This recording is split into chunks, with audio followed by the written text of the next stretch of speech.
नमस्कार, आप देख रहे हैं आज तक। आपके साथ मैं हूं अंजना ओम कश्यप।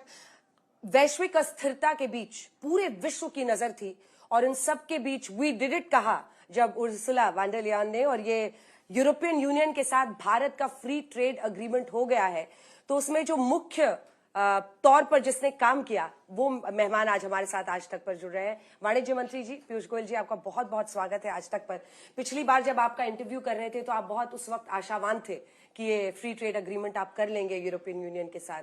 उस वक्त भी 2-3 ट्रेड अग्रीमेंट्स हुए थे। मेरा पहला प्रश्न आपसे यही होगा जो जनता जानना चाहेगी, क्योंकि इसको मदर ऑफ ऑल डील्स कहा जा रहा है, कई सारी बातें, लेकिन कोई भी डील, कोई अग्रीमेंट होता है तो देखा जाता है कि हमने उसमें क्या क्या फायदा अपने देश के लिए लिया। तो 5 ऐसी बड़ी बातें, पहले तो आपको बधाई इसके लिए, और 5 बड़ी बातें कि भारत के लिए आपने इस एफटीए से क्या अलग हासिल किया है। बहुत बहुत धन्यवाद। और वास्तव में भारत के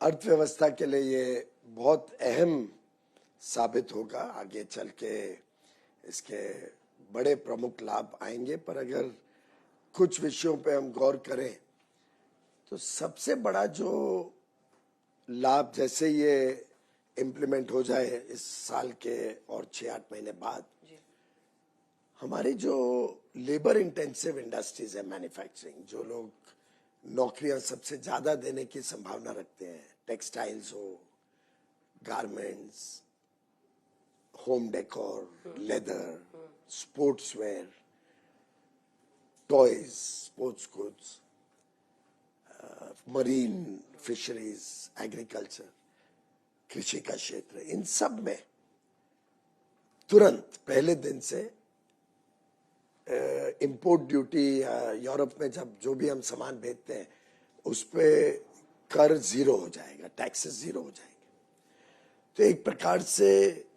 हमें प्रेफरेंशियल एक्सेस मिलेगा 27 देशों की मार्केट में। तो अभी जो हम एक्सपोर्ट कर रहे हैं उसमें लगभग 99% ऐसे सामान होंगे जो टैक्स फ्री हो जाएंगे निःशुल्क। ओवरऑल तो 99% होंगे ही, लेकिन लेबर इंटेंसिव इंडस्ट्री में तो सबसे ज्यादा फायदा होगा। लेबर इंटेंसिव हमारा जो माल वहां पे जाता है उसमें पहले दिन से ही आपको कोई टैक्स नहीं भरना पड़ेगा। उससे जो नौकरियों की संभावना, रोजगार बढ़ेगा, व्यापार बढ़ेगा, निवेशक आएंगे, जो फैक्ट्रियां लगने की संभावना होगी। टाटाज के चेयरमैन का मैं परसों ही वक्तव्य देख रहा था कि 100s of factories will come up. Bharat में बड़े पैमाने पे निवेश आ सकता है। मैं समझता हूँ सबसे बड़ा लाभ तो तुरंत इस प्रकार से हमें हमारे लेबर इंटेंसिव सेक्टर्स में मिलेगा। एक इस पूरे फ्री ट्रेड एग्रीमेंट की खासियत यह है कि हमारे जो जो सेंसिटिव सेक्टर्स हैं, जिन क्षेत्रों में हमें अपना बाजार खोलना नहीं है, उसमें हमने कोई ऐसे क्षेत्र में बाजार खोला नहीं है। आप डेयरी ले लीजिए, दूध और दूध के उत्पादन, आप चावल, अनाज, चावल, गेहूं, दालें, कोई भी इस प्रकार का, मक्का, सोया, ऐसा कोई वस्तु नहीं है जहां पे हमारे कृषि क्षेत्र को नुकसान हो सके जिस पे हमने खोल दिया है मार्केट। और अगर किधर छोटा मोटा कोई कोटा दिया तो बड़ा समझदारी से दिया है। कुछ लोगों ने सेब के बारे में बात की। अब आज भी 6 लाख टन सेब भारत में इंपोर्ट होता है, आयात होता है।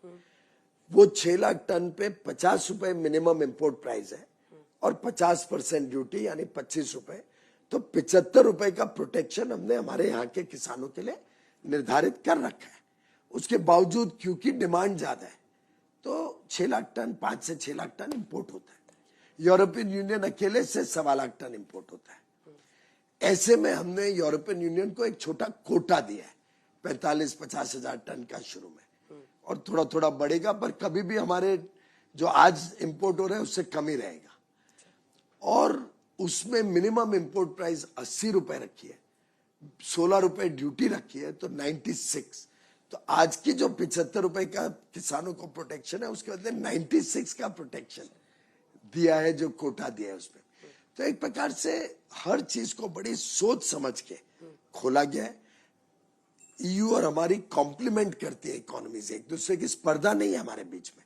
जो चीजें हम उनको दे सकते हैं वो वहां कभी बना ही नहीं पाएंगे, और जो चीजें वहां से आती है वो भारत के लिए आवश्यकता है, हमारे उपभोक्ताओं को लाभ होगा उसका, तो उसको दृष्टिकोण में रखते हुए सब सेंसिटिव आइटम्स को बाहर रखा है और स्पर्धा के बदले कॉम्प्लीमेंट्री आइटम्स में दोनों देशों का व्यापार बढ़ेगा। तीसरी एक बहुत बड़ी चीज है कि उनके यहाँ पे लोगों की बड़ी कमी है, तो एक मोबिलिटी एग्रीमेंट भी इसके साथ किया गया है जिसमें अलग अलग देश के लिए रास्ता सरल कर दिया गया है कि उनको जो लीगल इमिग्रेशन चाहिए, आज यूरोप के देशों में एजिंग पॉपुलेशन है, उनको युवा युवतियों की आवश्यकता है, उन्हें स्किल और टैलेंट की जरूरत है, उसके लिए रास्ता खुल जाएगा कि लोग वहां जाके सेवा कर सके और कमाई भी अच्छी करेंगे, अपने यहाँ के परिवार का भी ध्यान रखेंगे, वहां सीखेंगे भी और सीख के भारत में आके अच्छी सेवा कर पाएंगे। हम चाहते हैं ये शॉर्ट टर्म के लिए जाए, अल्टीमेटली अपने देश की सेवा करें। जो स्टूडेंट्स पढ़ने जाते हैं, आज 1.25 लाख स्टूडेंट है, ये भी नंबर बढ़ेगा। साथ में ड्यूअल डिग्रीज के लिए ये भी बातचीत की है, उनके कैंपसेस भारत में आए, पर जो भी स्टूडेंट्स वहां पढ़ने जाएंगे उनको 9 महीने का गारंटीड वर्क वीजा मिले, उस पीरियड में वो वहां पे नौकरी ढूंढ सकते हैं, तब तक लैंग्वेज सीख लेंगे, तो एक प्रकार से उनको भी वहां पे अवसर खुल जाएंगे। कई ऐसी चीजें हैं जहां पे निवेश भारत में आवश्यकता है और टेक्नोलॉजी भारत में आवश्यकता है, उसके लिए भी यहाँ पे मार्ग और प्रशस्त हो, उनकी निवेश से यहाँ पे मैन्युफैक्चर हो चीजें जो भारत की भी जरूरतों को पूरा करे, कई चीजों में यूरोप की जरूरतों को पूरा करेगा और साथ ही साथ एक रास्ता खोलेगा अंतरराष्ट्रीय बाजारों में, एशिया, लैटिन अमेरिका, अफ्रीका, इन देशों में यहाँ से एक्सपोर्ट हो पाए। और अगर एक 5वां विषय में आपके दर्शकों को बताऊं तो मेरे ख्याल से इस एग्रीमेंट में जो इसके साथ साथ एफटीए के साथ साथ जो डिफेंस पार्टनरशिप की गई है, उनके पास टेक्नोलॉजीज है लेकिन उनके पास फैक्ट्रियां नहीं है, लोग नहीं है, उनकी फैक्ट्रियां भारत में लगे, उनकी टेक्नोलॉजी भारत में इम्प्लीमेंट हो जिससे भारत भी आत्मनिर्भर बने, उनकी भी जरूरतें पूरी कर सके, अलग देशों में भी हम भेज सके। तो ये जो विजिट है ये बहुत ही कॉम्प्रिहेंसिव जियोपॉलिटिकल इंपॉर्टेंस रखता है, इसकी कूटनीति में बहुत प्रमुख योगदान रहेगा। डिफेंस, मोबिलिटी, आरबीआई की भी एक एग्रीमेंट की गई है ईयू के सेंट्रल बैंक के साथ, फ्री ट्रेड एग्रीमेंट, एक होलिस्टिक। वो आरबीआई के साथ क्या आरबीआई के साथ एक इंटर बैंक जो ट्रांसफर्स होते हैं, हाँ। उसकी एक अड़चन है, कुछ समय से चल रही थी, उसका भी एमओयू इस विजिट के दौरान। यूरो रूपी ट्रांसफर इससे रिलेटेड है क्या? ये रिलेटेड है, जो इंटर बैंक एक्सचेंज होता है उससे रिलेटेड है और वो भी वर्षों से पेंडिंग था, वो भी पूरा। जी, आपने भी कहा कूटनीति की बात, तो इसी से मेरा अगला प्रश्न है कि क्या कई सारे एनालिस्ट मानते हैं कि जो डोनाल्ड ट्रंप ने अतिरिक्त 25% टैरिफ लगाया और जो लगातार वो भारत के और सरकार के खिलाफ बोलते रहे, इस वजह से ये जो डील है ये स्पीड अप हुआ, इसमें कितनी सच्चाई? मुझे लगता है मैंने कई बार ये स्पष्ट किया है कि हर डील अपने पांव पे खड़ी होती है, हर डील की अपनी विशेषताएं होती है, हर डील में हमें देखना पड़ता है, हर फ्री ट्रेड एग्रीमेंट में हमें क्या मिल रहा है, उन्हें क्या दे सकते हैं, दोनों को लाभ कैसे हो। देखिए, डील फेयर और बैलेंस नहीं हो तो कभी चल नहीं सकती, ताली तो 2 हाथ से ही बजती है, दोनों तरफ को लाभ होना चाहिए। हम जो लाभ देते हैं हमें उसका इक्विवेलेंट लाभ हमें भी मिलना चाहिए, तभी डील पूरी होगी। और हमने हर एक डील में प्रधानमंत्री नरेंद्र मोदी जी के नेतृत्व में 8 फ्री ट्रेड एग्रीमेंट हुए, सब के सब डेवलप्ड कंट्रीज, विकसित देशों के साथ, जिसमें हमारी स्पर्धा कम, कॉम्प्लीमेंटरिटी ज्यादा है, दोनों तरफ को लाभ है। 37 विकसित देशों को हमने इससे कवर किया, हमारे लिए 37 विकसित देशों की मार्केट खुली है। तो आप कल्पना करिए कितना बाजार, बड़ा बाजार भारत को मिलेगा। 27 देश नहीं, 37 देश, 27 तो ईयू डील में, 4 एफ्टा के साथ, एफ्टा डील में स्विट्जरलैंड, लिechtenstein, आइसलैंड और नॉर्वे, तो 31, और 6 और फ्री ट्रेड एग्रीमेंट हुए हैं, Australia, New Zealand, Oman, UAE, UK और मॉरिशस। तो एक प्रकार से आपने यूरोप तो पूरा कवर कर लिया, ओशियानिक रीजन, ऑस्ट्रेलिया, न्यूजीलैंड होने से कवर कर लिया। अब हमारी बातचीत चिली से चल रही है, जिससे क्रिटिकल मिनरल्स में हमें लाभ होगा। हमारी बातचीत यूएसए से चल रही है, देश का, दुनिया का सबसे बड़ा बाजार। हमारी बातचीत मर्कोसुर देशों से चल रही है, तो लैटिन अमेरिका कवर होगा। आगे चल के साकू से करेंगे, जल्द ही कनाडा का लॉन्च करने जा रहे हैं।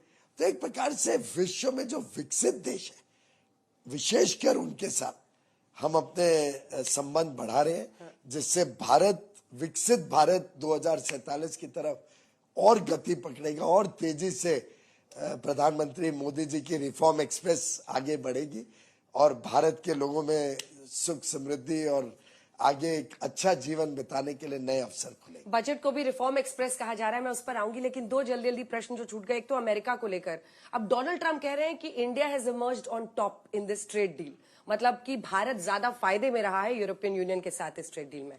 आपको क्या लगता है, क्यों कह रहे हैं? वैसे तो लड़ाई लगा रहे हैं माननीय राष्ट्रपति ट्रंप जी ने नहीं कहा है, ये आकलन उनके एक मंत्री का है जी। और मैं मानता हूं कि कोई भी डील में कोई ऑन टॉप नहीं होता है। जब तक डील, मैंने पहले भी कहा, जब तक दो तरफा लाभ नहीं हो और बैलेंस नहीं हो। मेरा ये फेवरेट वाक्य रहता है जब भी मैं कोई एफटीए शुरू करता हूं कि FTA has to be fair, equitable and balanced. दो तरफा लाभ हो, दोनों को लाभ हो, दोनों को इसकी वजह से उनके अपने लोगों के लिए एक उज्जवल भविष्य देने का रास्ता प्रशस्त हो। तो हमारा तो मानना है कि ये डील भी बड़ा फेयर है दोनों के लिए। और यूएस के साथ जो डील आप बता रहे हैं, जितने आप आशावान इस डील को लेकर थे, उतने ही वो भी है कि जल्द हो जाएगा। और हमारे रिश्ते इतने मजबूत है यूनाइटेड स्टेट्स के साथ, और हर क्षेत्र में, चाहे डिफेंस पार्टनरशिप हो, चाहे हमारे आर्थिक पार्टनरशिप हो, निवेश की पार्टनरशिप हो, एक प्रकार से दोनों डेमोक्रेसीज विश्व के बहुत प्रमुख स्तंभ है विश्व की अर्थव्यवस्था के, और यूएसए और भारत के बीच एक अच्छा एग्रीमेंट हो, ये दोनों देशों के लाभ के। आप ट्रेड के एंगल से, चूंकि आप कॉमर्स मिनिस्टर हैं, आप ये कहेंगे, लेकिन यही बात अगर एक्सटर्नल अफेयर्स मिनिस्टर से पूछा जाए तो उनके लिए दिक्कत होगी कि डोनाल्ड ट्रंप सीज फायर को लेकर लगातार जो ये कर रहे हैं, वो आपको नहीं लगता इसमें कहीं बाधा है? मुझे लगता है कि कूटनीति को डॉक्टर जयशंकर देखते हैं, मैं अर्थव्यवस्था से संबंधित और व्यापार से संबंधित समझौते को देखता हूं। मैं अपने एरिया को इंडिपेंडेंटली संभालता हूं और एक इंडिपेंडेंटली अच्छा फ्री ट्रेड डील डिलीवर करूंगा। उसी एफटीए से रिलेटेड एक आखिरी सवाल, जिसके बाद हम आगे बढ़ेंगे, वो ये है कि प्लेइंग दी ऑपोजिशन, मैं आपसे ये 3 सवाल पूछना चाहती हूँ। एमएसएमई, वो कह रहे हैं कि हम अपने डोमेस्टिक मार्केट को कैसे प्रोटेक्ट करेंगे जब हम उनको प्रेफरेंशियल एक्सेस देंगे यूरोप को, क्योंकि हमें निःशुल्क बहुत सारी सामान भेजेंगे तो हम इंपोर्ट भी करेंगे। ऐसे में हम डोमेस्टिक मार्केट को कैसे प्रोटेक्ट करेंगे, एमएसएमईज को कैसे प्रोटेक्ट करेंगे? दूसरा, उनका कहना है कि इसको mother of all trade deals कह के बहुत ब्लो अप किया जा रहा है, हालांकि ये उर्सुला जी ने पहले किया था, उसके बाद से आप सब बोल रहे हैं। और तीसरा, आने वाले वक्त में, मतलब उनका ये मानना है कि कहीं ऐसा ना हो कि हम एक खिलौना बन के उनके लिए रह जाएं और वो ज्यादा फायदा उठा ले जाएं, वो विकसित देश। ये 3 जो कमजोर सोच के लोग हैं, ये उनकी सोच दर्शाता है। अब आप एमएसएमईज को देखिए, हमारी पर कैपिटा इनकम लगभग $3,000, उनकी पर कैपिटा इनकम लगभग $50,000। हमारे कौन सी एमएसएमई को उनके कॉस्ट ऑफ प्रोडक्शन पे वो compete कर पाएंगे, आप सोचिए। हमारे ऑटो पार्ट और इंजीनियरिंग इंडस्ट्री के साथ जब मैंने चर्चा की, वो बोले आप हमें वहां जीरो ड्यूटी एक्सेस दिला दो, हम तो बहुत फायदे में रहेंगे। आप भारत की चिंता मत करो, हमारे पास इतनी क्षमता है कि हम कभी भी उनके कॉस्ट ऑफ मैन्युफैक्चरिंग से कम दाम पे अच्छी गुणवत्ता का सामान बना सकते। हमारी ऑटो इंडस्ट्री को देख लो, और जिसपे काफी एमएसएमई निर्भर होते हैं। हाँ। हमने 90% जो भारत में गाड़ियां बिकती है, उसको तो पूरा ट्रेड डील के बाहर ही रखा। बाकी को भी 14 साल में 2.5 लाख का कोटा दिया। अब 14 साल बाद तो भारत में 2.5 करोड़ गाड़ियां बिकेंगी, 1.5 करोड़ 2 करोड़ गाड़ियां बिकेंगी। आगे चल के जो भारत की मार्केट डिमांड बढ़ने वाली है, उसमें ये 2.5 लाख के कोटा से कोई भारत के मैन्युफैक्चरिंग को हर्ट नहीं होगा। उल्टे वो स्वयं कहते हैं यूरोप के मैन्युफैक्चरर्स कि हम यहाँ पे सप्लाई करके compete कर ही नहीं पाएंगे आपके मैन्युफैक्चरर्स। हमें जो कोटा चाहिए वो टेस्ट मार्केटिंग के लिए चाहिए। भाई हमारे 4 मॉडल है, हम 5-5 हजार गाड़ियां 4 मॉडल की भेजेंगे, देखेंगे भारत की टेस्ट के हिसाब से भारत के लोगों की पसंद क्या है, और जो हमें दिखेगा जिसमें स्कोप ज्यादा है अल्टीमेटली भारत में ही मैन्युफैक्चर करना पड़ेगा। वहां से बेच के हम आपके लोकल मैन्युफैक्चर से स्पर्धा में compete कर ही नहीं पाएंगे।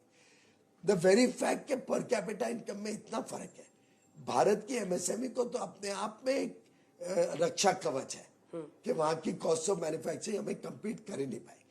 पर हाँ, कई ऐसे इनोवेटिव प्रोडक्ट्स हैं, कई ऐसे बड़े स्पेशलाइज्ड प्रोडक्ट्स हैं जो भारत में नहीं बनते। अब एरोप्लेन भारत में नहीं बनता है। अब एरोप्लेन वहां से अगर सस्ता आता है तो जो करोड़ों यात्री भारत के प्लेन में सफर करते हैं उनके अगर दाम कम होते हैं तो देश के लिए और उन सब के लिए अच्छा ही है। उपभोक्ताओं को अगर कैंसर की दवाइयां सस्ती मिल जाए तो मैं मानता हूं कि वो तो अच्छा ही माना जाएगा। उपभोक्ता खुश होंगे, जो पीड़ित हैं उनके लिए एक राहत होगी। तो इस प्रकार से बड़े सोची समझे रणनीति से एग्रीमेंट बनाया गया। और रही बात जो कमजोर लोग ये भी सोचते हैं कि हम खिलौना बन के रह जाएंगे। आप सोचिए, आपने वर्षों से सुना नहीं है कि बांग्लादेश कैसे $30 बिलियन का टेक्सटाइल बेचता है, वियतनाम कैसे इतना टेक्सटाइल बेचता है, भारत क्यों नहीं ये मार्केट में बढ़ पाया। उनके $250 बिलियन की टेक्सटाइल मार्केट है, इंपोर्ट करते हैं, मार्केट तो और बड़ी, इंपोर्ट 250 बिलियन का, भारत से सिर्फ 7 बिलियन का जाता है, यानी 3% है उनके बाजार का। क्यों था कि बांग्लादेश जीरो ड्यूटी पे एक्सपोर्ट करता था, लीस्ट डेवलप्ड कंट्री होने के नाते। वियतनाम का FTA था, जीरो ड्यूटी पे एक्सपोर्ट करता। हम 12% ड्यूटी तक पे करते थे, 9, 10, 12 अलग अलग आइटम। अब वो सब जीरो हो जाएगा 6-8 महीने में। तो क्या हमारी टेक्सटाइल इंडस्ट्री में इतनी क्षमता नहीं है कि हम और कोई भी देश से ज्यादा हम सामान बेच सकें? मैं तो मानता हूं टेक्सटाइल अकेले $50 बिलियन वहां बेच सकती है। हमारे लोगों को निवेश करने को मौका मिलेगा, हमारे युवा युवतियों को, खासतौर पे महिलाओं को रोजगार मिलेगा, कमाई मिलेगी, और स्किल जैसे जैसे डेवलप होगा तो आमदनियां भी बढ़ेंगी।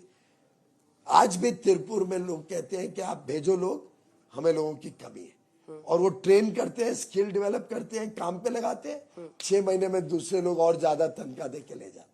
और अब इतनी बड़ी मार्केट खुलने से तो आप कल्पना करिए कितना संभावनाएं। ठीक है, कैसे प्ले आउट होता है इस पर नजर रहेगी। अब प्ले आउट बड़ा अच्छा होगा और भारत के हित में होगा। रिफॉर्म एक्सप्रेस पर आते हैं, बजट की उम्मीदें। तो ये रिफॉर्म एक्सप्रेस का क्या मतलब है, आप लोग क्या बदलने वाले हैं, और क्या एक पिछली बार जो टैक्स वैक्स में बहुत छूट दी गई थी उससे इतर इस बार रिफॉर्म का अर्थ क्या समझे जनता? आप देखिए, माननीय प्रधानमंत्री नरेंद्र मोदी जी पिछले कई वर्षों से देश में कितने बड़े बड़े बदलाव ला रहे हैं, कितनी बड़ी बड़ी चीजों में उन्होंने छोटे हो या बड़े हो लोगों को राहत पहुंचाई। मुझे याद है पहले दिन को आप याद करिए जब माननीय प्रधानमंत्री जी ने कमान संभाली, तब एक छोटी चीज की थी जिसका बड़ा प्रभाव हुआ था।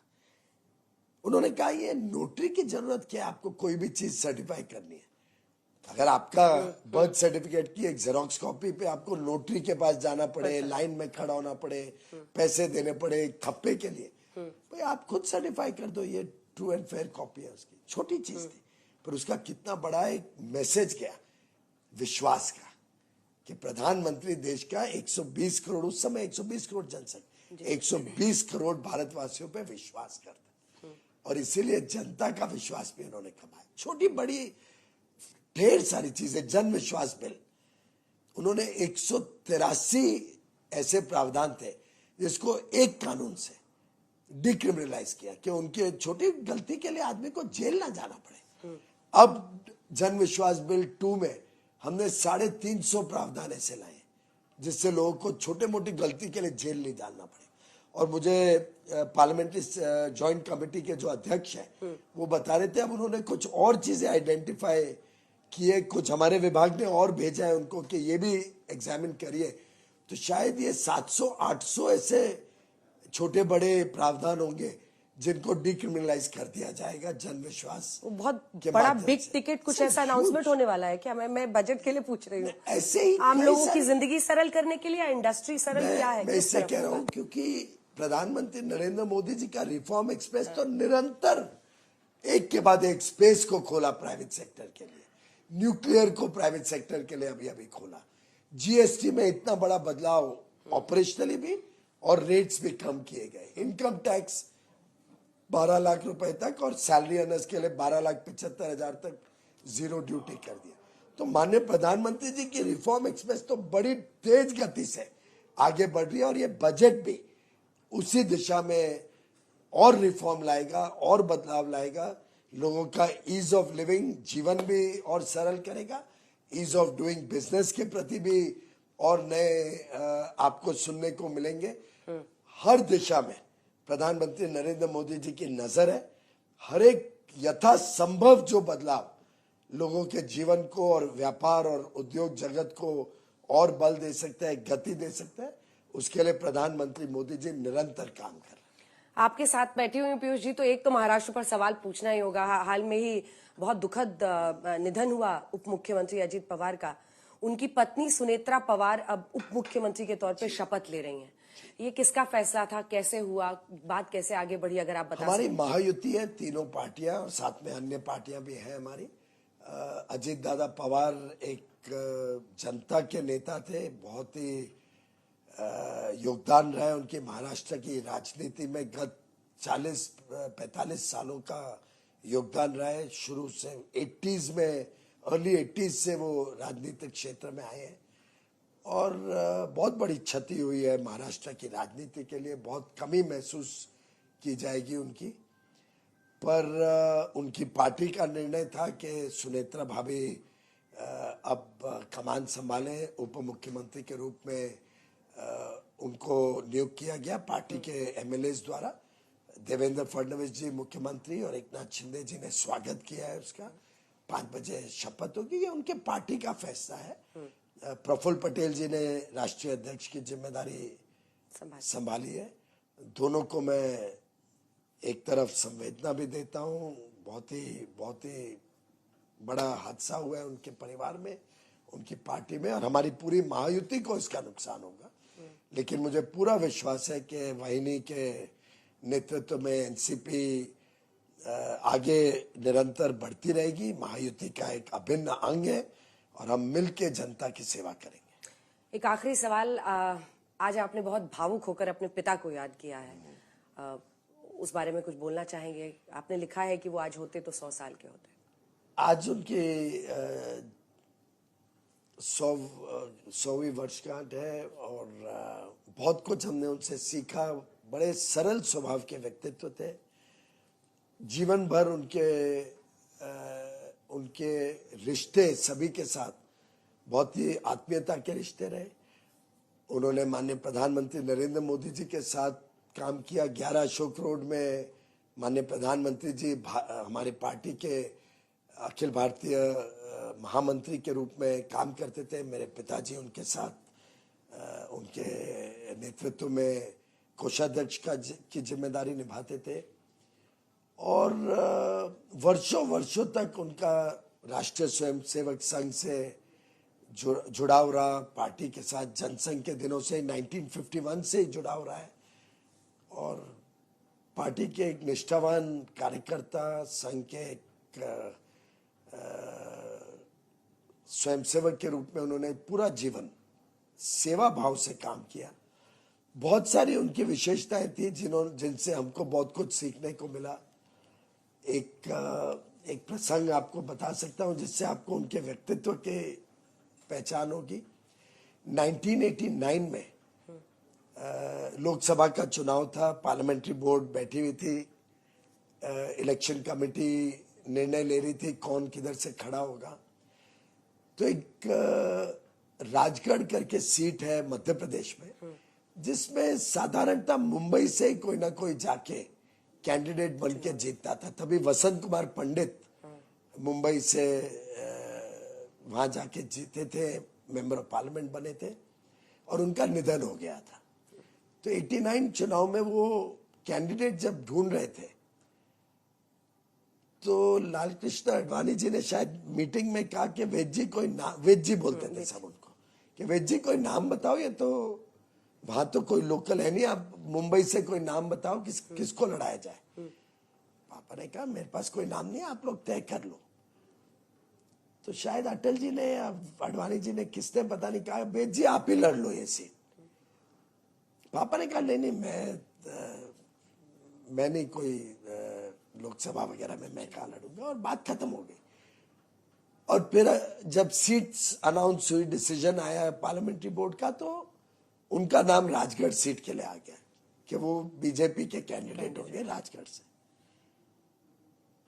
तो क्योंकि पार्टी ने निर्णय ले लिया था तो उन्होंने, और समय बहुत कम था, तो मुंबई गए, जो कागजात तैयार करने होते हैं वो करके वो राजगढ़ की तरफ निकले थे गाड़ी से, क्योंकि कोई और तरीका नहीं था समय पे पहुंचने के लिए। तब श्रद्धेय भावराव देवरस को पता चला कि, और उन दिनों भावराव जी हमारे पार्टी का जनसंघ के काम पे चिंता करते थे, देखते थे, और उनका हमारे परिवार पे पूरा प्रभाव था। हम सब पूरा परिवार, मेरे पिताजी हो, हमारे सब बच्चे हो, भावराव जी के मार्गदर्शन में, उनके आशीर्वाद से, और उनका एक पारिवारिक संबंध था, और हम वही करते थे जो भावराव जी हमें सबको कहते थे। तो भावराव जी ने फोन किया कि वेद जी ये क्या है, मैं सुन रहा हूं आप लड़ने वाले हो, आपको भी पार्टी का काम करना है, आपको चुनाव नहीं लड़ना है, और कोई पार्लियामेंट में जाना है वो आपका काम नहीं है। तो आधे रास्ते से उन्होंने गाड़ी घुमाई और वापस आ गए, सिर्फ एक मैसेज पे कि भावराव जी ने कहा है कि आपको लड़ना नहीं है। ये डिसिप्लिन, ये जो भारतीय जनसंघ और संघ और आज भारतीय जनता पार्टी में जो डिसिप्लिन है, ये जो हम सब कार्यकर्ताओं के लिए एक प्रकार से रोल मॉडल्स हैं, ये दर्शाते हैं इस पार्टी की स्ट्रेंथ, इस पार्टी की निष्ठा अपने पक्ष की तरफ, अपने देश की तरफ। और फिर और प्यारेलाल खंडेलवाल जी को वहां से लड़ाया गया, वो जीत के आए वहां से। पापा पार्टी का काम करते रहे। 96 में जाके तय हुआ भावराव जी द्वारा कि उनको राज्यसभा में जाना, और उसी से जोड़ के अगर मैं देखूं तो मुझे कोई, क्योंकि मैं वेद प्रकाश जी का लड़का हूं, आज यहां नहीं हूं। मेरी मदर 2004 में रिटायर हो गई, हारी नहीं, रिटायर हुई महाराष्ट्र असेंबली से। 2008 में पापा की टर्म खत्म हुई, और 2008 में ही दिसंबर में, 17 दिसंबर को 2008 में कैंसर से उनका निधन हो गया। तब तक मैं मुंबई में एक छोटा मोटा कार्यकर्ता को छोटे मोटे पद तक ही पहुंचा था, जबकि मैं 80 से काम कर रहा था। पर up to 2008 I had handled elections at the national level, but कोई पद नहीं, कुछ नहीं, छोटा पद पे काम कर रहा था। वो तो उनके निधन के 2 साल बाद 2010 में पार्टी ने मुझे दिल्ली बुलाया और राज्यसभा में भेजा। तो ये कई बार ये आरोप लगाने की कोशिश होती है कि बीजेपी में भी डायनेस्टिक पॉलिटिक्स है। हम अपने कर्तृत्व से, अपने मेरिट पे और पार्टी की सेवा करते करते आए हैं, और फादर की डेथ के 2 साल बाद पार्टी को कोई ऑब्लिगेशन नहीं थी मुझे एमपी बनाने की या कुछ भी काम देने की। प्रधानमंत्री नरेंद्र मोदी जी को कोई पारिवारिक वजह से नहीं बनाना पड़ा, उन्होंने मुझे मौका दिया, मैंने कोशिश की है सेवा करने की, और ये प्रधानमंत्री जी का बड़प्पन था कि उन्होंने मुझे इस लायक समझा कि मैं देश की सेवा कर सकूं।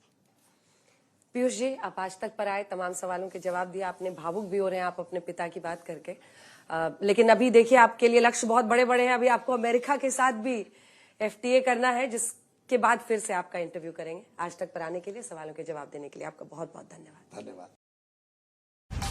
आज तक देश का सर्वश्रेष्ठ न्यूज चैनल।